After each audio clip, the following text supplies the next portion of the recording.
طيب دكتور، احنا في الايام القليله القادمه ان شاء الله داخلين على عيد الاضحى المبارك. نعم. ما دلاله ورمز العيد في المنام؟ هنا بعض الناس بتسأل وتركز كمان على حتة الأضحية. الأضحية لأنه أكتر رمز في المنام. الأضحية يا جماعة هي جت لسيدنا إسماعيل ليه؟ أنزل الله الأضحية فداء لسيدنا إسماعيل. كانت فداء، فلما أشوف نفسي بضحي في المنام معناه إيه؟ ملهاش علاقة بقى بالأضحية، لا، معناها إيه في تفسيرها في الأحلام؟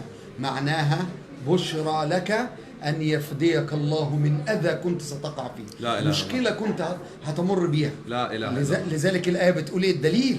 ما نقول كلام إلا بدليل. قال وفديناه بذبح عظيم. لا إله. صدق الله. صدق الله.